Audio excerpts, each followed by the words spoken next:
العالمین والصلاة والسلام علی سید الانبیاء والمرسلین اما بعد فاعوذ باللہ السمیع العلیم من الشیطان الرجیم بسم اللہ الرحمن الرحیم الصلاة والسلام علیک یا رسول اللہ وعلی آلک واصحابک سیدی یا حبیب اللہ۔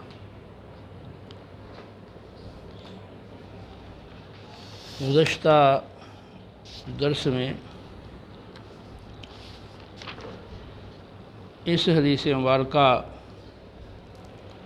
الحلال بین والحرام بین وبینہما مشتبہات، حلال واضح ہے اور حرام بالکل واضح ہے اور ان کے درمیان مشتبہ امور ہیں، اور گفتگو ہو چکی ہے۔ آخری حصے پر کچھ گفتگو باقی تھی۔ خبردار، یقیناً انسان کے بدن میں گوشت کا ایک ٹکڑا اور ایک لوتھڑا ہے۔ اذا صالحت صالح الجسد کلہ، جب وہ صالح ہو، درست ہو تو سارا بدن صالح اور درست رہتا ہے۔ اذا فسدت فسد الجسد کلہ، اور جب وہ فاسد یعنی خراب ہو تو سارا بدن خراب رہتا ہے۔ الا وہی القلب، اور خبردار سن لو، گوشت کا وہ ٹکڑا اور وہ لوتھڑا حقیقت میں دل ہے۔ اس سے قلب کی درستگی اور اصلاح کی اہمیت معلوم ہوتی ہے، کیونکہ ظاہری بدن سے صادر ہونے والے اعمال کا مدار قلب پر ہے۔ اگر قلب میں موجود ایمان سچا ہو، قلب میں اخلاص موجود ہو، خوف و خشیت الہی موجود ہو، نیت صحیح اور درست ہو، تو ایسی صورت میں ظاہری اعضاء سے صادر ہونے والے اعمال بھی درست ہوتے ہیں، اور ان اعمال کو دیکھ کر اس کے ایمان کی سچائی اور اخلاص اور خوف و خشیت اور نیت کی درستگی معلوم ہوتی ہے۔ اور اگر قلب میں موجود ایمان درست نہ ہو، عقیدہ، نظریہ، فکر سوچ درست نہ ہو، نیت صحیح نہ ہو، تو ایسی صورت میں ظاہری اعضاء سے صادر ہونے والے اعمال بھی صحیح اور درست نہیں ہوتے۔ ان اعمال کو دیکھ کر آدمی کے دل میں موجود ایمان کی کیفیت، اس کے افکار، سوچ، عقیدہ اور نیت کی کیفیت معلوم ہو سکتی ہے۔ قلب کی صفائی، قلب کی پاکیزگی، قلب کی طہارت، یہ نہایت اہم چیز ہے، اور اس کے لیے باقاعدہ مجاہدے کی، ریاضت کی اور قرآن و سنت کی روشنی میں جو قلب کی پاکیزگی کے لیے طریقے بتائے گئے ہیں، ان کے ساتھ اس کی یعنی قلب کی صفائی وہ ضروری ہے۔ رسول اللہ صلی اللہ تعالیٰ علیہ وسلم کی تشریف آوری کا مقصد قرآن پاک میں 4 مقامات پر یہ بیان کیا گیا ہے کہ آپ کی بعثت اس لیے ہوئی کہ آپ لوگوں کو قرآن و سنت کی تعلیم دے کر ان کا تزکیہ نفس فرمائیں۔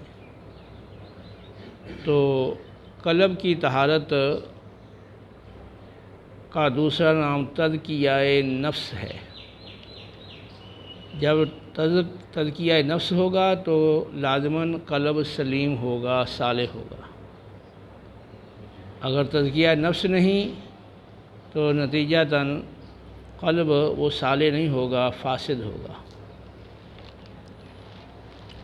تو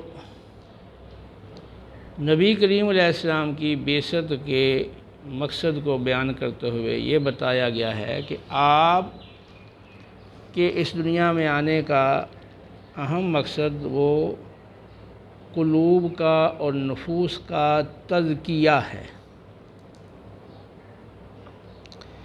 یہاں حدیث مبارکہ میں دل کی دو اقسام بتائی گئی ہیں، ایک صالح اور ایک فاسد۔ تو دل دو طرح کا ہے، ایک قلب صالح ہے اور ایک قلب فاسد ہے۔ قرآن میں بھی بنیادی طور پر دو قسمیں بتائی گئی ہیں، ایک قلب سلیم اور ایک قلب مریض۔ یوم لا ينفع مال ولا بنون الا من اتى اللہ بقلب سلیم۔ قیامت والے دن نہ تو مال کام آئے گا اور نہ ہی بیٹے نفع مند ہوں گے، ہاں مگر جو شخص رب کی بارگاہ میں قلب سلیم لے کر حاضر ہوگا تو اس کو اس کا مال بھی نفع دے گا، اس کی اولاد بھی نفع دے گی، کیونکہ جو قلب سلیم والا شخص ہے اس نے مال اور اولاد دونوں کے حقوق ادا کیے ہوں گے، اور مال کو اللہ کی راہ میں اللہ کے حکم کے مطابق اچھی جگہوں پر نیک جگہوں میں صرف کیا ہوگا، اولاد کی صحیح تربیت کی ہوگی، جس کے نتیجے میں اولاد بھی صالح ہوگی۔ تو اس لیے قلب سلیم والے شخص کو مال اولاد و نفع دیں گے۔ قلب سلیم والا جو شخص ہے وہ آخرت میں وہ کامیاب ہوگا۔ اس کے مقابلے میں دوسرا ہے قلب مریض، وفی قلوبہم مرض، اور ان کے دلوں میں مرض ہے، بیماری ہے۔ تو سلیم یعنی بیماری سے سلامتی والا دل، اور مریض بیماری والا دل۔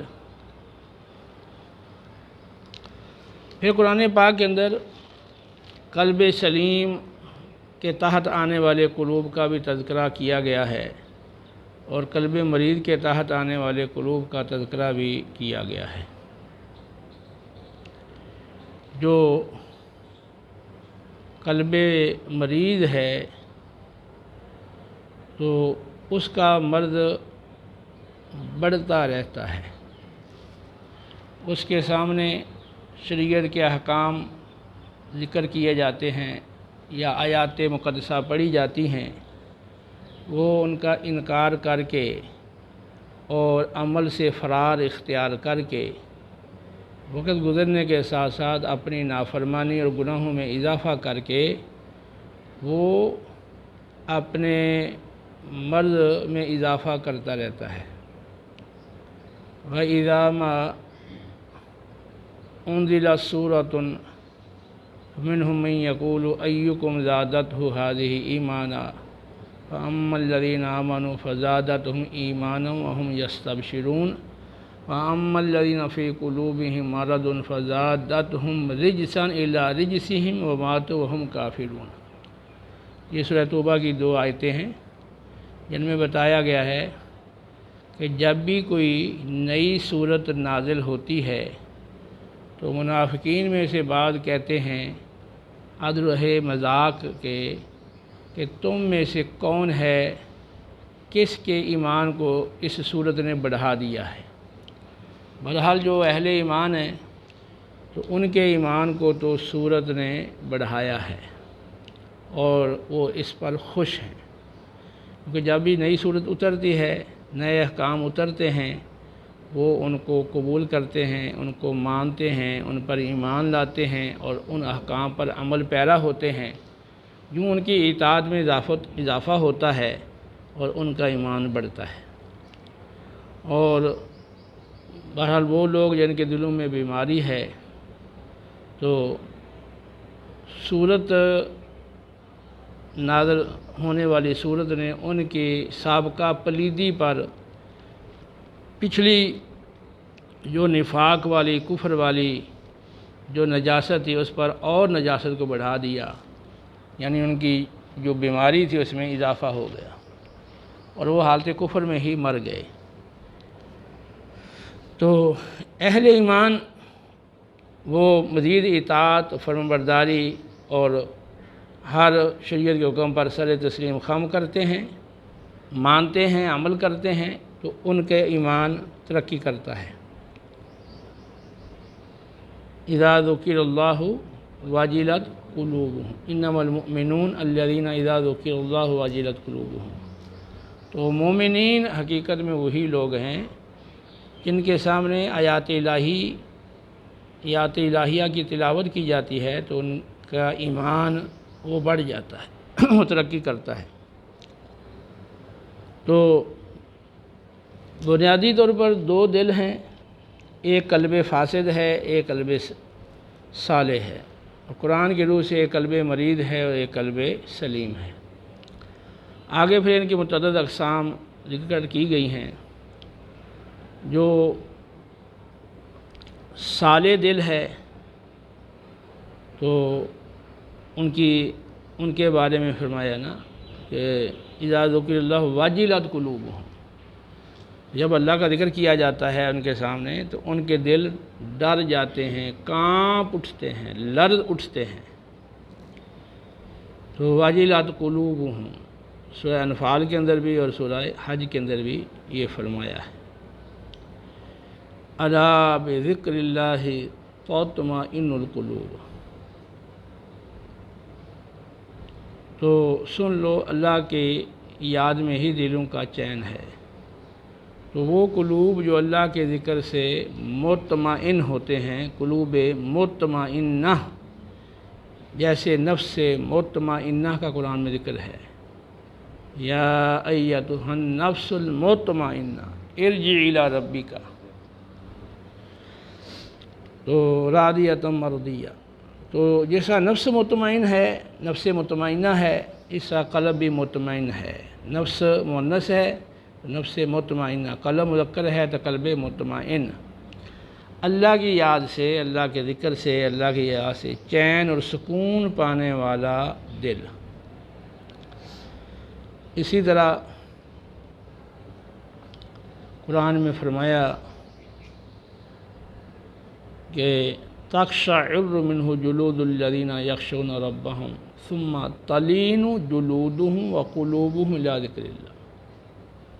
تو جو خشیت الہی رکھتے ہیں تو اس قرآن پاک سے ان کے دل وہ لرز اٹھتے ہیں، ان کے چمڑے کانپ اٹھتے ہیں، پھر ان کے دل اور ان کے چمڑے اللہ کی یاد کے لیے نرم پڑ جاتے ہیں۔ تو قلب لین، نرم دل،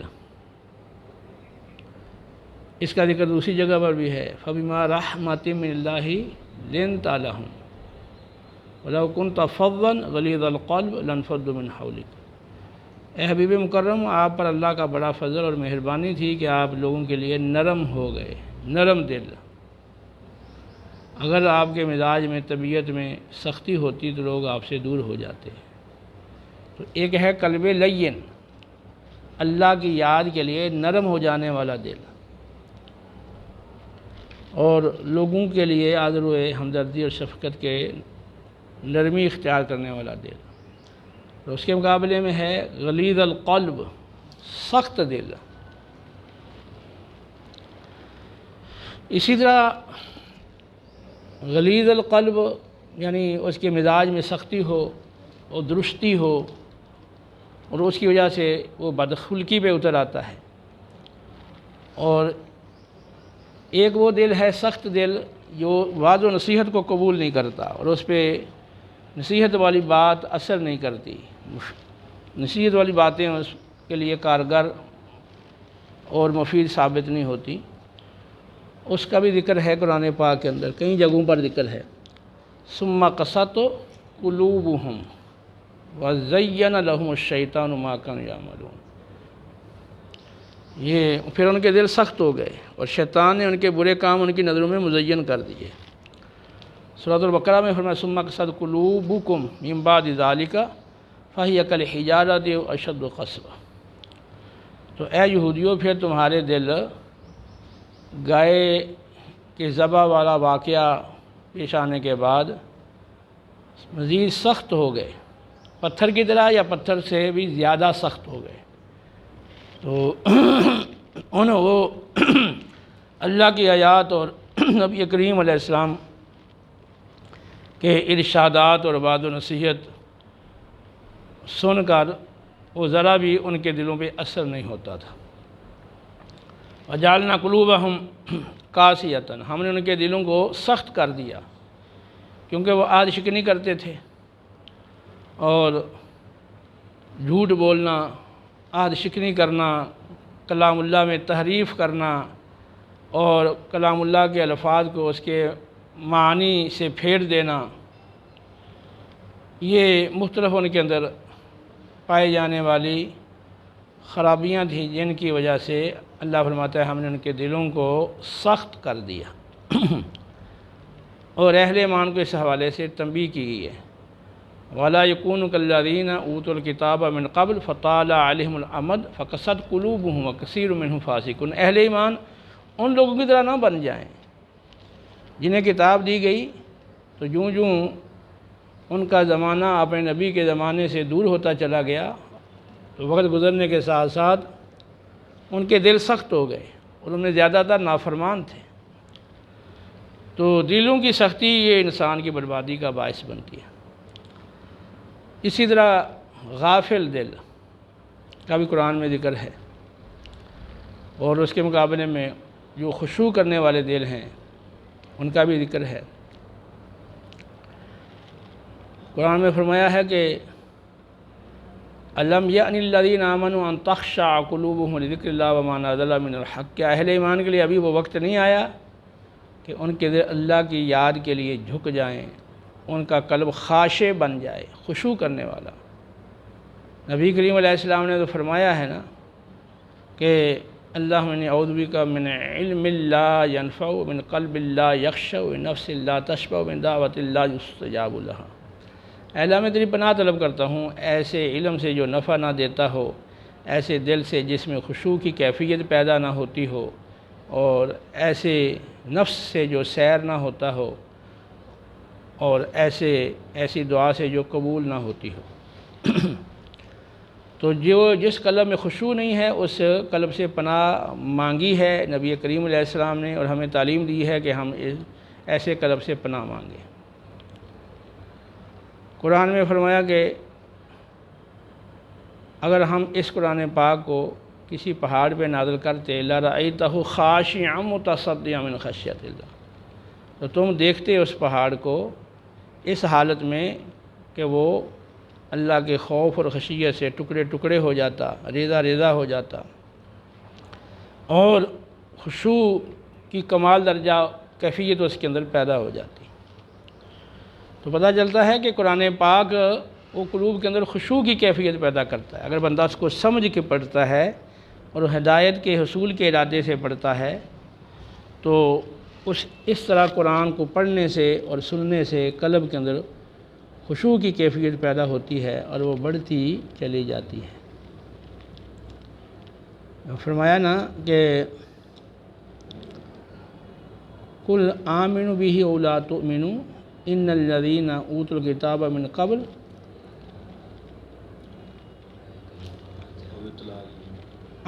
قُلْ آمِنُوا بِهِ أَوْ لَا تُؤْمِنُوا إِنَّ الَّذِينَ أُوتُوا الْكِتَابَ مِنْ قَبْلِهِ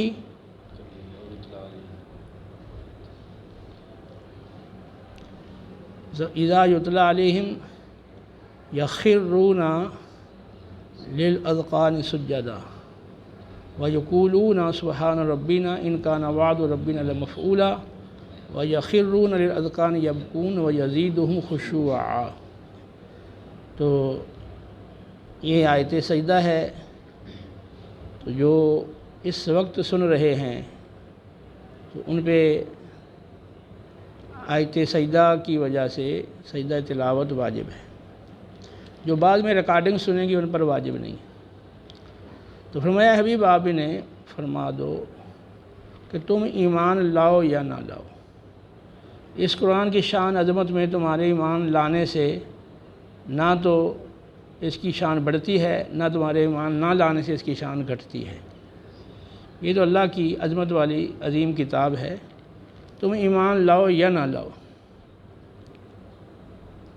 تو بے شک وہ لوگ ان الذین اوتوا العلم من قبلہ، جن کو اس سے پہلے علم دیا گیا، کتاب کے ذریعے سے انہیں علم دیا گیا، تو اذا یتلیٰ علیہم، جب ان کے سامنے کتاب اللہ کی آیتیں پڑھی جاتی ہیں، تو یخرون للاذقان سجدا، تو وہ تو ٹھوڑیوں کے بل سجدوں میں گر پڑتے ہیں، اور وہ کہتے ہیں وَيَقُولُونَ سُبْحَانَ رَبِّنَا إِن كَانَ وَعْدُ رَبِّنَا لَمَفْعُولًا، ہمارا پروردگار پاک ہے، بے شک ہمارے رب کا وعدہ ضرور پورا ہو کر رہنے والا ہے۔ وَيَخِرُّونَ لِلْأَذْقَانِ يَبْكُونَ وَيَزِيدُهُمْ خُشُوعًا، اور وہ ٹھوڑیوں کے بل روتے ہوئے گر پڑتے ہیں، اور ان کا جو خشوع ہے قرآن اس میں مزید زیادتی اور اضافہ کر دیتا ہے۔ تو ایمان دل میں سچا موجود ہو، اخلاص موجود ہو، خوف و خشیت ہو، تو قرآن پڑھنے سے اور سننے سے خشوع میں مزید اضافہ ہو جاتا ہے۔ تو قلب صالح جیسا کہ اس حدیث میں ذکر آیا ہے، قلب سلیم جیسا کہ قرآن میں ذکر آیا ہے، اور قلب وجل ڈرنے والا دل، اور اسی طرح قلب خاشع خشوع کرنے والا دل، قلب مطمئن اللہ کی یاد سے چین پانے والا دل، اور بعض اور بھی اقسام ہیں۔ یہ اصل میں وہ قلب سلیم ہے، اور اس کی مختلف حالتوں کو پھر قرآن پاک میں مختلف انداز سے ذکر کیا گیا ہے۔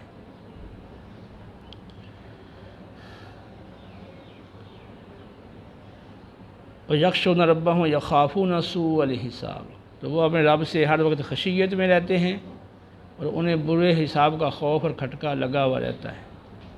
تو وہ خوف اور خشیت کا تعلق قلب کے ساتھ ہے۔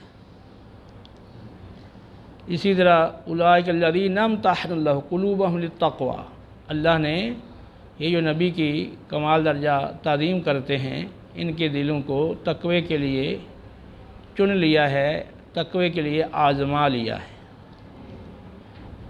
اور اسی طرح اولئک کتب فی قلوبہم الایمان، ان کے دلوں میں اللہ تعالیٰ نے ایمان کو خوب نقش کر دیا ہے، خوب ان کے دلوں میں ایمان کو جما دیا ہے۔ اور مزید یہ ہے زینہ فی قلوبکم، اللہ نے حبب الیکم الایمان وزینہ فی قلوبکم، کہ ایمان تمہیں بہت محبوب اور پیارا بنا دیا ہے، اور ایمان کو تمہارے دلوں میں سجا دیا ہے، اور اس کو تمہارے دلوں کے اندر ایمان کو مزین کر دیا، اور تمہارے دل جو ہیں وہ ایمان سے وہ ڈیکوریٹ ہو گئے ہیں، وہ سج گئے ہیں۔ تو یہ مختلف قلب صالح کی کیفیات ذکر کی گئی ہیں۔ اسی طرح جو قلب فاسد ہے اس کی کیفیات کا ذکر قرآن میں ہے۔ ایک تو فرمایا کہ وہ سخت دل جو ہے، ثم قست قلوبکم، تو قلب قاسی، اور ایک ہے غلیظ القلب، یعنی اس دل کا وہ سخت ہو جانا، اور لوگوں کے لیے وہ سختی کرنے کا وہ باعث بننا۔ اور قلوب لاہیہ، تو جب بھی ان کے رب کی طرف سے کوئی نئی نصیحت ان کے پاس آتی ہے تو وہ اس کو کس طرح سنتے ہیں؟ وہ اس کو اس حال میں سنتے ہیں کہ ان کے دل کھیل میں پڑے ہوئے ہوتے ہیں اور بالکل غافل ہوتے ہیں۔ تو لاہیۃً قلوبہم، لاہیۃً قلوبہم، ان کے دل بالکل غافل ہوتے ہیں۔ جب بھی کوئی نئی نصیحت آتی ہے ان کے رب کی طرف سے تو اسے کھیلتے ہوئے کھیل کود کرتے ہوئے سنتے ہیں، اس حال میں کہ دل ان کے بالکل غافل ہوتے ہیں، تو غافل دل ہیں۔ اور قرآن میں بغافل عما تعملون، اللہ غافل نہیں ہے ان کے احوال سے۔ تو بہرحال وہ تو اللہ تو غافل نہیں ہے، وہ تو باخبر ہے ہر معاملے میں۔ قرآن پاک کے اندر جو غافل دل کا ذکر آیا ہے کہ وہ اللہ کی یاد سے، اللہ کی اطاعت سے اور آخرت کی فکر سے، آخرت کی یاد سے اور موت کی یاد سے، دیگر باتیں جو انسان کے عمل کے اندر انقلاب پیدا کرنے والی ہیں، ان چیزوں سے وہ غافل ہو جاتا ہے۔ اسی طرح زنگ آلود دل، کلا بل ران علی قلوبہم ما کانوا یکسبون، ہرگز نہیں بلکہ ان کے جو برے اعمال ہیں انہوں نے ان کے دلوں پر زنگ چڑھا دیا ہے، زنگ آلود دل۔ اور اسی طرح وہ دل جن پہ تالے لگا دیے گئے ہیں، افلا یتدبرون القرآن ام علی قلوب اقفالها، کیا وہ قرآن میں غور و فکر نہیں کرتے، کیا ان کے دلوں پر تالے لگے ہیں؟ اسی طرح قالوا قلوبنا غلف، یہودیوں نے کہا کہ ہمارے دل غلافوں میں لپٹے ہوئے ہیں۔ اور اسی طرح ختم اللہ علی قلوبہم، اللہ نے ان کے دلوں پر مہر لگا دی ہے، نطبع علی قلوبہم، ہم ان کے دلوں پر مہر لگا دیتے ہیں۔ جب مہر لگ جاتی ہے تو کوئی چیز وہ باہر سے اندر نہیں جا سکتی، باہر والی وعظ و نصیحت کا اثر ان کے دلوں تک نہیں جا سکتا۔ اور اسی طرح ہے انہوں نے کہا کہ وقالوا قلوبنا فی اکنۃ مما تدعون الیہ، اے محمد جس بات کی تم ہمیں دعوت دے رہے ہو تو ہمارے دل تو اس سے پردوں میں لپٹے ہوئے ہیں، آپ جو مرضی کریں آپ کی دعوت کا اثر ہمارے قلوب تک نہیں پہنچ سکتا، کیونکہ اس کے ارد گرد پردے ہیں، لہذا جائیں آپ اپنا کام کریں، ہم اپنا کام کر رہے ہیں۔ انہوں نے کہا کہ ہمارے دل پردوں میں لپٹے ہوئے ہیں اور ہمارے کانوں میں فی آذاننا وقر، اور ڈانٹ ہیں، کانوں میں بوجھ ہے، جس کی وجہ سے آپ کی دعوت ہمارے کانوں تک بھی رسائی حاصل نہیں کر سکتی۔ تو اسی طرح اور بھی ملتے جلتے اس طرح کے الفاظ وہ قلب کی کیفیت کو بیان کرنے کے لیے ذکر کیے گئے۔ تو بنیادی طور پر ایک قلب سلیم ہے اور ایک قلب مریض ہے، یا ایک حدیث کی روح سے قلب صالح ہے اور ایک قلب فاسد ہے۔ آگے پھر قرآن پاک کے اندر قلب سلیم اور قلب صالح کی کیفیات کا ذکر ہے، اس طرح قلب فاسد اور قلب مریض کی کیفیات کا ذکر ہے، اور بتانا یہ مقصود ہے کہ دل دو طرح کے ہیں۔ تم اپنا محاسبہ کرو کہ تمہارا دل وہ کس کیٹاگری میں آتا ہے، تمہارا دل فاسد ہے یا صالح ہے، مریض ہے یا سلیم ہے۔ تو اگر سلیم ہے تو خوشی کی بات ہے، مزید اس کی سلامتی کی فکر کرو، اور اگر فاسد ہے، مریض ہے، تو پھر تمہیں ڈرنا چاہیے کہ اسی حالت میں کہیں موت نہ آ جائے، توبہ کا موقع نہ ملے، اور پھر یہ قلب مریض اور قلب فاسد جو تمہارے ظاہری اعمال کی خرابی کا باعث ہے، آخرت میں تمہارے مواخذہ اور گرفت اور عذاب کا سبب بنے گا۔ تو یہ جو دل ہیں فاسد اور مریض دل، اور جن کا مرض پھر بڑھتا رہتا ہے، فساد بڑھتا رہتا ہے، تو وہ فساد اور مرض ان کا اعمال کی شکل میں، برے افعال کی شکل میں ظاہر ہوتا ہے، اور اس سے معاشرے میں فساد پھیلتا ہے۔ جب قلب میں فساد ہے، قلب میں مرض ہے، تو جو افعال صادر ہوں گے وہ افعال جو ہیں وہ بھی مرض والے اور فساد والے ہوں گے، اور اس سے جو معاشرے میں ہوگا وہ بھی فساد ہوگا، اور قلب اور آخرت میں پھر وہ فساد کا ان کو نتیجہ بھگتنا پڑے گا، دنیا میں بھی بھگتنا پڑتا ہے اور آخرت میں بھی بھگتنا پڑے گا۔ جو قلب صالح ہے، قلب سلیم ہے، تو اس سے جو اعمال صادر ہوتے ہیں وہ بھی سلامتی والے اعمال ہوتے ہیں، ان سے کسی کو تکلیف نہیں ہوتی، ان اعمال سے معاشرے میں فساد نہیں ہوتا، بلکہ معاشرے میں اچھائی پھیلتی ہے، خیر پھیلتی ہے، اور آخرت میں بھی ان کے اس عمل کے صلے میں ان کے لیے خیر ہی خیر ہوگی، جنت کی اعلیٰ نعمتیں ہوں گی۔ تو قلب صالح ہے تو آگے جو صلوح ہے، نیکی ہے، خیر ہے، وہ معاشرے میں پھیلے گی، اور اگر قلب فاسد ہے تو اسے فساد پھیلے گا۔ تو قلب کی اصلاح انتہائی ضروری ہے، اور افسوس یہ ہے کہ ہم لوگوں کی ادھر توجہ نہیں ہے۔ طلباء ہیں، علماء ہیں، علوم و فنون کے اندر مشغول ہیں، مصروف ہیں، اس پہ بڑا فخر ہے، اور کبھی اس کو لتاڑ دیا، کبھی اس کو نیچا دکھا دیا، کبھی اس کو پچھاڑ دیا، کبھی اس کے خلاف کوئی کتاب لکھ دی، کبھی جو ہے وہ میڈیا کے اوپر کسی کے خلاف بول دیا۔ ہاں، یہ کیا قلب صالح اور قلب سلیم ایسے ہوتے ہیں؟ رسول اللہ صلی اللہ علیہ وسلم کی پوری زندگی وہ اسوہ حسنہ ہے، کیا نبی کریم علیہ السلام کی پیروی کر رہے ہیں، آپ کی اتباع کر رہے ہیں، آپ کی اطاعت کر رہے ہیں، جس پہ قرآن میں بشارتیں آئی ہیں؟ قل ان کنتم تحبون اللہ فاتبعونی یحببکم اللہ ومن یطع اللہ والرسول فاولئک مع الذین انعم اللہ علیہم من النبیین والصدیقین والشہداء والصالحین وحسن اولئک رفیقا۔ تو انبیاء علیہ السلام کی زندگیاں دیکھیں، ان کے بعد ان کے اصحاب کی زندگیاں دیکھیں، ان کے اہل بیت اطہار کی زندگیاں دیکھیں، ان کے نقشے قدم پر چلنے والے اولیاء اعظام کی زندگیاں دیکھیں، تو خوف، خشیت، دل کا انتہائی نرم ہونا، رقیق القلب ہونا، اور اللہ تعالیٰ سے ہر وقت خشیت میں رہنا، اور آخرت کی فکر کا لگا رہنا، اور دین پر چلنا، دین کی راہ میں آنے والی آزمائشوں پہ ثابت قدم رہنا، اللہ کی رضا پانے کے لیے اپنی جان مال صرف کر دینا، تو لوگوں کی اصلاح کے لیے ہر وقت کوشاں رہنا، یہ ان کی پوری زندگیاں آپ دیکھیں۔ اے اللہ، میں انعام یافتہ بندوں کے راستے پر چلا، تو انعام یافتہ بندوں کا راستہ تو پھر یہ ہے۔ تو آج جو ہماری کیفیت ہے وہ یہ ہے کہ ہم اپنے قلب کی اصلاح سے، نفس کے تزکیہ سے مغافل ہو گئے، اور وہ پیران عظام جن کا خاص یہ شعبہ تھا کہ قرآن و سنت کی تعلیم کے ذریعے وہ تزکیہ نفس کریں اور نبی کریم علیہ السلام کے نیابت کا حق ادا کریں، وہ بھی ایسے غافل ہیں۔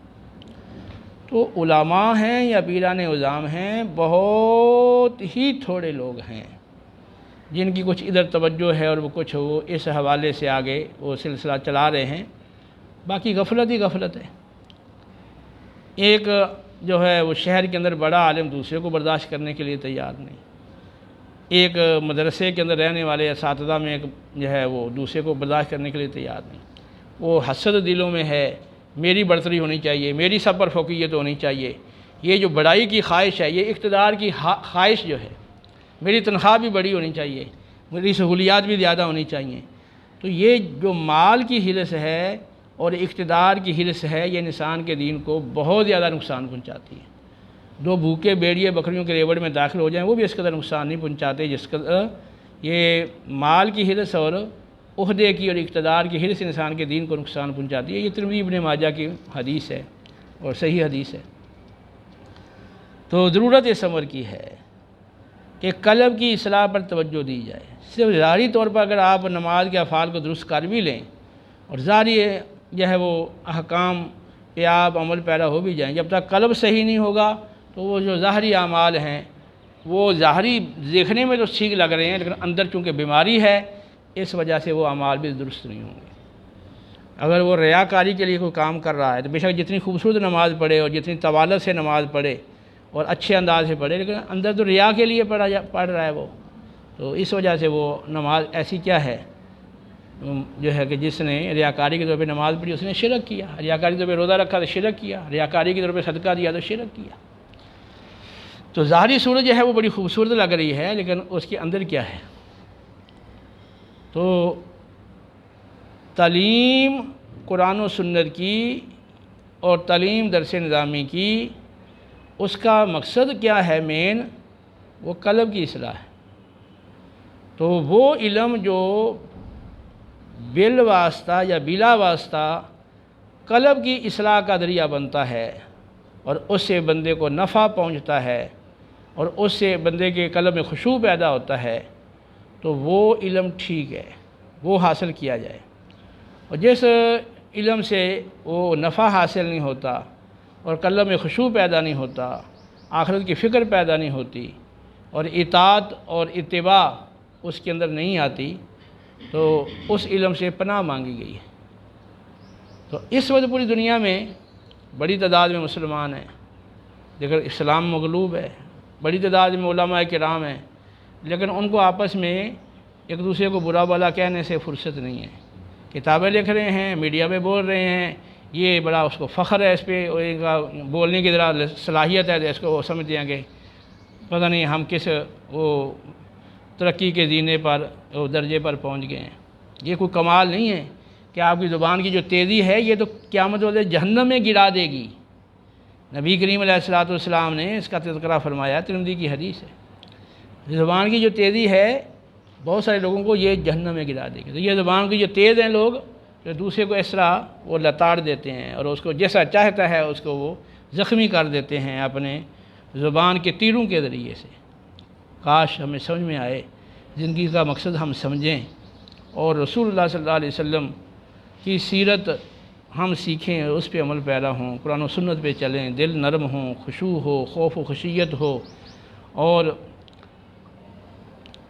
دل وہ اللہ کی یاد سے مطمئن ہو اور جتنے بھی مریض دل کی کیفیات ہیں ان سے ہم چھٹکارا حاصل کریں اور ایسا دل ہو کہ جب قرآن پڑھیں اور سنیں تو ہمارے ایمان میں ترقی ہو اور اللہ کے حبیب علیہ السلام کی محبت اور آخرت کی فکر وہ اور بڑھ جائے اور دوسروں کو تکلیف دینے سے پورے طور پر بچیں۔ اس بات کا احساس رہے ہر وقت کہ کہیں میرے کسی عمل سے دوسرے مسلمان بھائی کو تکلیف تو نہیں پہنچی، اور اگر